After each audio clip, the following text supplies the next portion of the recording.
1017 The Beach. 1017 The Beach. We're breaking in our beach lounge. Our first video for our website, 1017thebeach.com. Nick Cunningham, a Monterey native.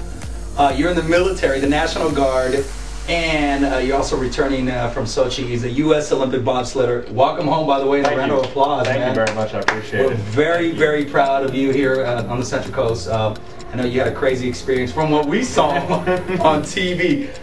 Tell us real quick about your experience. It was actually a fantastic experience. It was, you know, when we got there, we didn't really know what to expect. We were there a year prior, and a lot of stuff. So when they said you're going to Russia, you got nervous. You know, you don't know. We didn't know. It's such a culture shock over there, and so we didn't really. We were preparing for the absolute worst. But the Russian people, I mean, did a fantastic job. They so what, you didn't think like, oh my God, Rocky Balboa, number 4, Russia. I mean, we did you think about that? I mean, I mean, oh man, we had like the Hulk Hogan theme song. We had Rocky. Every time we'd be warming up, you know. It was a very prideful thing going over to Russia, the first real Olympics in Russia.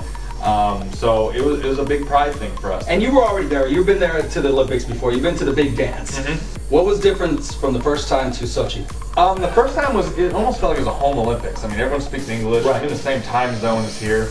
And so they have water. They have McDonald's. They have all that. And so going there, it was. I felt like I was in a foreign country. You know, I did. I had that feeling that there was that culture shock. Well, it was in Monterey. Exactly. What was the craziest thing? I know we saw a couple of pictures online. You did show me a picture of that you took, that your teammate broke through a door. Explain that situation. He was taking a shower, and he didn't bring a towel with him, and he didn't bring a cell phone with him. And who doesn't bring a cell phone? Right. You know, I take my cell phone in the shower. Everybody does that. So he ended up getting locked in the bathroom. And as he was banging on the wall, trying to get help, I'm in the room next door, and I hear the banging. I think it's construction. So I put my headphones in because I was getting really annoyed with the banging. And later on, you know, I finally go over to see what's taking so long, and there's a giant life-size Kool-Aid man hole in the door. And he's just standing there with like a white face. I had to get out, man.